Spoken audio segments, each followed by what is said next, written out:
buenas noches, bienvenidos a Noticiero Guatevisión, especialmente a este espacio de panorama político donde pues platicamos más a profundidad de las noticias más importantes de la semana con los periodistas de política, y hoy con un invitado de lujo. Nos acompaña Ricardo Sáenz de Tejada. Él es antropólogo, politólogo, catedrático universitario, bueno, hace de todo en la Universidad de San Carlos, en la Escuela de Historia. Muchas gracias por acompañarnos. Gracias. Pues el tema que nos tiene acá esta noche, pues obviamente es ese cumplimiento de los primeros 6 meses de gobierno de Jimmy Morales. Y la primera pregunta que les lanzo, empezamos con Ricardo, es: ¿cumplió Jimmy Morales nuestras expectativas?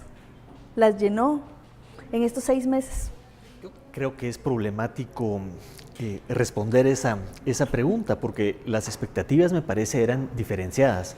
Como ustedes recuerdan, el gran salto adelante de Jimmy en las protestas del año pasado fue su ofrecimiento de ni corrupto ni ladrón. Él no nos ofreció una mejor Guatemala, no nos presentó un equipo muy sofisticado de trabajo, no nos presentó grandes ideas y tampoco expresó un liderazgo nacional. Entonces, frente a esas limitadas ofertas y un entorno tan adverso, uno podría decir, el desempeño de Jimmy ha sido hasta este momento mediocre, pero pudo haber sido peor. Yo creo que dentro de ese contexto también habrá que recordar que son estos dos temas que todavía se le recriminan, y uno de ellos es que en su campaña, obviamente, él dijo que no iba a aceptar diputados tránsfugas.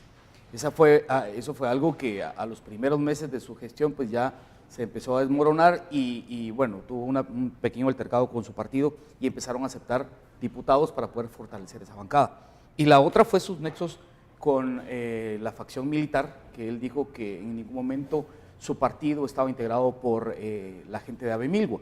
Hoy lo vemos más concreto, y sobre todo cuando celebra el desfile militar, ¿no? Entonces, creo que esas dos pequeñas cosas que él dijo no haría, ahora son más que evidentes en este momento de su gestión. Claro, mire, yo empezaría primero con el asunto del Congreso. Recuerde usted, las primeras semanas de gobierno de Jimmy Morales fue trastabillante, tanto en la composición de su gabinete en el Ejecutivo como en el manejo en el Congreso de la República. La exclusión, de alguna manera, que FCN fue víctima o sujeta en el Congreso de la Junta Directiva de algunas de las principales comisiones, obligó, digamos, al mandatario, o por lo menos a su entorno, a dar ese paso en falso. Es decir, la crítica a la política tradicional, la crítica al transfugismo, la crítica a la compra de diputados, que fue parte de lo que lo llevó ahí. El pragmatismo tuvo más peso, ¿verdad? La necesidad de contar con un bloque legislativo numéricamente importante, que tiene el gran problema de que ellos no impulsan nada, sino bloquean, ¿verdad? No es, a lo líder y a lo patriota. Correcto, no ha construido, digamos, un bloque para impulsar una agenda legislativa importante desde el Ejecutivo, sino a construir una minoría parlamentaria grande que puede en algún momento negociar con quienes sí tienen alguna propuesta en el ámbito minoritarias legislativo. Que tienen mayor peso, ¿no? Sí, mire, hay un evidente liderazgo de la UNE, ¿verdad? El papel que juega el presidente del Congreso, el número de diputados que tienen ellos, la capacidad que ellos han tenido de articular a los pequeños bloques y a los medianos bloques, les ha generado un liderazgo. Entonces, para negociar con UNE o quienes están decidiendo en el Congreso, el recurso de FCN fue comprar diputados, pero recuerden ustedes, eso fue más costo que beneficio. Vimos cómo las prácticas extorsivas hacia los gobernadores, el recurrir nuevamente a la contratación de personal en las áreas de salud y educación de los departamentos, etcétera, era la lógica del intercambio. Y lo que no dimensionaban en ese momento, y espero que ahora ya dimensionan, esa forma de hacer política terminó. Los diputados, los líderes políticos que sigan recurriendo a esos métodos, tarde o temprano van a terminar pues en el Mariscal Zavala o en una prisión. A eso quería apuntar, o sea, sí se conformó un bloque grande, significativo, pero que tampoco sus iniciativas de bloquear cosas han prosperado. Estaba lo de la ley del Ministerio Público, por ejemplo, que se le identificó a FCN claramente como el que quería tener algún derecho de picaporte sobre la fiscal general o el siguiente fiscal general. Fracasaron ahí. Mi duda va sobre qué fue lo que pasó ahí. No habían aprendido a jugar con las reglas del juego de la política guatemalteca que están transformándose? O sea, eran novatos asesorados por lobos que no les hicieron caso.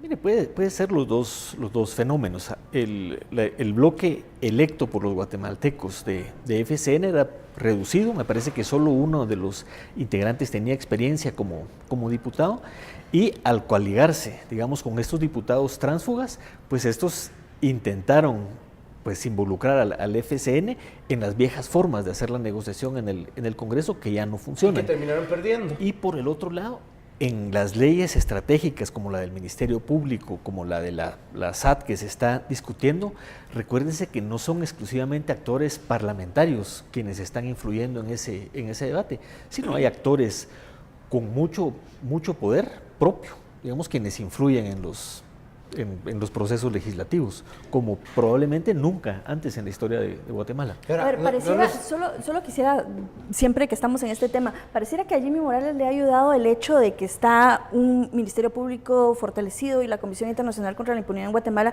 impulsando la lucha contra la corrupción, y vemos, por ejemplo, un Ministerio de Gobernación que está dando pasos adelante en la desarticulación de algunas estructuras que quiera que no le dan a la ciudadanía esa percepción de seguridad que si bien no es mucha, yo quería agregar algo, y no sé si la palabra que voy a usar es la justa, valga la redundancia, pero ¿no les suena un poco injusto que comenzamos a hablar de la gestión de Jimmy Morales, pero ya nos movimos al Congreso? O sea, ¿es así de poco relevante el presidente? Pero es que eso que usted está diciendo expresa lo que ha ocurrido en estos 6 meses. El centro de gravedad de la política no está en el Ejecutivo, está en el Congreso de la República, estuvo durante los primeros meses del año, y las grandes iniciativas que estamos discutiendo, por ejemplo, la reforma constitucional, ¿de dónde salieron?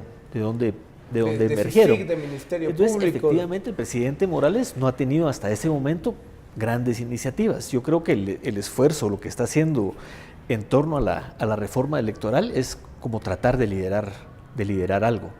Pero volviendo al asunto de la gestión del presidente Morales, yo creo que algo que vale la pena que pensemos un poco es la composición del gabinete. Decíamos, Jimmy entra sin equipo, y lo que hizo fue distribuir posiciones estratégicas en el Ejecutivo a posibles aliados, ¿verdad? Entonces sabemos del Ministerio de Gobernación que efectivamente ha tenido una gestión bastante eficiente. La base de poder y de autoridad que tiene el ministro no depende exclusivamente de su relación con Jimmy, sino de otros aliados externos, a lo que se suma que desde la gestión de Carlos Menocal, por lo menos en el gobierno de Colom, empezó esa tendencia a la reducción de los homicidios que se ha mantenido. Entonces ahí podemos ver cierta continuidad. En el caso de la SAT, bueno, ya hablaremos a continuación. Es un tema muy interesante hablar de toda esta composición del gabinete de Jimmy Morales, pues esto pues nos da luces sobre las decisiones y los caminos que él ha tomado. Así que los esperamos en el siguiente bloque de Panorama Político para seguir hablando más de este tema.